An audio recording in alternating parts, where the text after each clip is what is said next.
Episode 76. I'm Kelly Mitchell, and this is Breve TV Uncorked. Women on wine, business, and evolution sharing rich conversation to enlighten, challenge, and inspire the busiest people on earth. Joining me is the co-host of Breve TV, Deborah Trapin. Welcome to the show, Deborah. Thanks so much, Kelly. I always love being here with you. It is a pleasure to see you. And tonight, we're talking about parties. Well, we're talking about how to rock the room and make meaningful connections at the events, cocktail parties, and that sort of thing that you attend. Most socialites and entrepreneurs love an invite to a cocktail party, don't you? I know I do.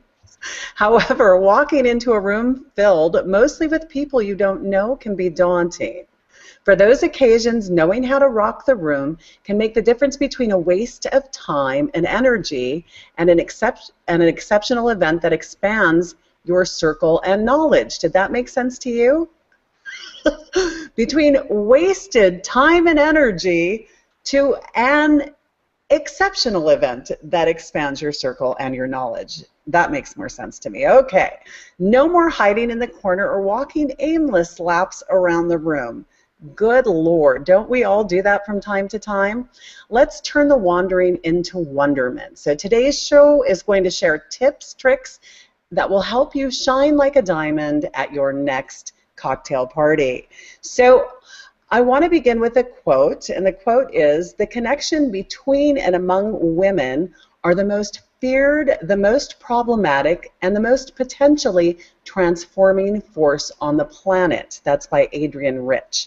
And you know, when we're talking about most feared, most problematic, I think we want to say sometimes it can be complicated, and because we are women, we really want to move forth with some of the best tools that we have that can help us do business better, as well as help connect and understand one another better, and maybe help others understand us better. What do you think, Deborah? I think that's brilliantly said. That's a great quote. I love it. I think that we have multiple powers within us that we tend to hide sometimes, and we don't let our shine go to its 11, if you will. So I'm looking forward to talking about rocking the room. I am super excited about that. And as you know, I'm definitely very curious. This is Uncorked, so I am uncorking. I would love to hear, Deborah, what's in your glass. I love it. So in honor of the cocktail party, I am also drinking a bubbly. Of course, you know me, I like to go Washington. And Washington doesn't have a ton of bubbles. Maybe it's just I can't find them, but I didn't find a whole lot of bubbles. But I've had Michelle before. It's my middle name, so of course I love it. But the beautiful thing about the Michelle sparkly wine is that it's not super sweet or dry. It's kind of right in the middle. And so it's got a little apple in it, kind of a citrus to it. I'll tell you, my favorite thing to actually pair with it is sushi. Oh, I love sushi. Oh, yeah. So maybe we do a little... Love me some sushi. Some bubbly. What's in your glass? Oh, my goodness. Okay, so sushi, and you know, we've never tried this before. I know very little about it. But it is Italian because it is a Prosecco, and it's called Lady La Femme, and of course that's why I bought it. Okay, so let me just cheers to you, and let's see if Lady La Femme is worth. Oh, don't you love my glass? I actually absolutely love your glass. Did you find that on Pinterest? You know, I didn't. I actually got this at Target. Did we just plug them without a sponsorship? Oh my God, retraction. But actually, so as you know, I'm on a different coast. I'm in Marin on the West Coast, and we don't have our stuff. So I am, you know, drinking wine and champagne out of this. I'll let you know how this is in a second. Excellent. Well, you know what? As long as it's glass, it's proper. If it were a plastic jar, I'd be a little concerned. Oh my God, this is really delicious. I'm not sure what I would pair it with. It's like one of those, it's like grape juice. Oh my, so You could sweet. pair it with probably anything. It's not very complex, and it's very tasty. Oh, good. Yay. Okay, well, let's dig into the subject matter because one thing I hate more than anything is okay. There's two ways you can go to an event, right? You can go with somebody, which has its good points for you, but it's maybe drawback points for connecting with others, which is when you go with somebody else, often to these events, you tend to be a Klingon, not to quote anybody from Star Trek, but you cling to them, they cling to you, you huddle together, and guess what? The event's over and you meet no one. Or the other thing is the first thing you do is you run to the I call them poo-poos, but they call them hors d'oeuvres here. The hors d'oeuvre, section, yeah, and you fill up your plate, and then you maybe get a cocktail, and now you have no hands for shaking, and nobody wants to interrupt you when you're eating. So it's like you can go by yourself horribly, you can go with somebody else horribly, the two examples I just mentioned, but let's give people some tips on how to do this right and really how to get the best bang for this precious time that we have on Earth when you're at these events. Deborah? I completely believe in the wing woman. For many reasons. Come on now. I mean, it's so much more comfortable to walk into a room with one of your besties. However, to your point, what you don't want to do is bring somebody who isn't very social, who is going to want to suckle on you all night. So choosing your guest is really important. I think that making sure that they are somebody who's going to also benefit from the evening. So there might be 2 or 3 people that they want to meet. Somebody who knows how fabulous you are is also a great guest to bring, because we all know when we're meeting new people, we want to kind of share and shine, but we don't want to be overbearing and like, me, I. So we kind of need somebody that's a good storyteller that can tell our story, and Love it. also loves to introduce us. And this sounds silly, but there's something about the introduction I think that is so key, in particular when someone else is introducing you or adds a little something, adds that little friendship sizzle to introducing you to someone new. Love it. Absolutely love it. So we're taking the tactic of bringing somebody who we're friendly with, who understands what we do, we understand what they do. And it's almost like you can kind of double team things, like look for complementary opportunities, make additional introductions, or just make introductions, and keep things less about you and more about other people. I absolutely love that. I'm also like, I think people sometimes get so excited about going to these things, or so excited about the new job or career or company that they're at, or what they do for a living anyway, that they tend to jump right into that. And I just want to tell everybody, please stop. Like, please just stop talking about what you do, because while people will be interested in what you do, mostly they want to talk about themselves. And if you can give them an opportunity to share a bit about them, you will get your chance. But talk less and hear people, hear what they have to say, and don't talk about business all the time. I mean, our relationships are not built solely on business. They're really built, the strongest ones, in fact, are built on the commonalities, the things that we're passionate about, the things that we do when we're not at work, right? So true, so true. So I have, of course, a couple of tips. So the first one would be to change the question that you ask when you first meet someone from "what do you do for a living" to "what do you do for fun?" Now, this works any time of year. It doesn't matter if it's spring or summer or winter or fall. It works for all of them. There's a sport every season. There's events every season. So if you start off with what people are passionate about, it gets them into a very warm, cozy comfort zone. Now, the key is to have an answer in response. So if you are a fuddy-duddy who has no fun, don't ask people what they do for fun, because it'll just be a total downer when you're like, well, I don't really do anything for fun but work. I read books behind the couch when Nobody's looking? I'm kidding. Seriously. Wah, wah. Wah, wah. The other would be to actually have a very well prepared answer to what you do for a living. So I call it, in my core four, I call it the niche statement. So that really, how do you tell people about what it is that you do in a way that's so intriguing and interesting that you're drawing them in?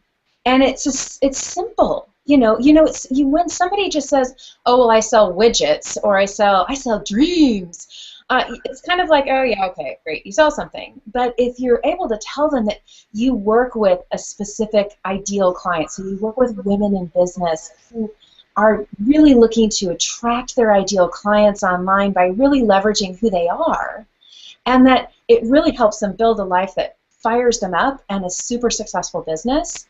That's really interesting. It's instead of saying I consult people who own their own businesses. So take some time and formulate what your intriguing response is. What was that? Did you just connect with an angel? Well, I am looking at you, Kelly. Oh, darling. Okay, so I think those are terrific points. And as far as the subject matter, like when you're talking to people, we're asking them questions because we really want to draw stuff out of them. So my tip is ask questions that are relevant to the individual in front of you. Like ask them, I love the what do you do for fun? What do you do on the weekends? What do you do in your spare time? And stay away from the topics that are controversial. Like, what would be a controversial topic? Religion, politics. Yes. Don't ask the sins, really, that might offend someone. It's easier to stick with the things that you're passionate about because those are really personal, and they're rarely. I mean, I guess unless you were Politico on the side, that could. But you know what? It is who you are. Yeah. So, Stay away from that until you've determined there's enough common ground to move forward with that. In fact, I would wait until well after the follow-up because, I mean, this is almost like clients of sorts, right? If you're meeting with the client the very first time, are you going to say, "Hey, who'd you vote for?" Or, "Hey, what about those crazy Hare Krishnas?" Of course you're not, right? Of course not. Which is really interesting because one thing we haven't talked about yet is how you prepare ahead of time before you actually go to the cocktail party. So what do you do before you go to a party, my dear? I get my business cards. I determine who I want to connect with or who the types of people, because we're not always going to know who's going to be there. I mean, if it's an organized event and they've made the event list public, we may know. But usually, it seems like nowadays, especially on Eventbrite or Evites, we're really not seeing the list of guests. So maybe we can profile the types of people we want to connect with and choose a number, right? Yeah, and keep it manageable. 3 to 5 is usually something you can manage in a couple of hours. Finding them.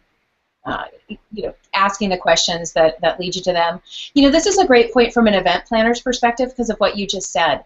I think having your event on Eventbrite makes sense because it actually opens you up to a bunch of people you don't know, but also having a Facebook event really does allow for the attendees to really get connected pre-event, which creates a better in-person event. So all of you event planners out there that are trying to decide either or, why? That's a dumb dichotomy. Do both.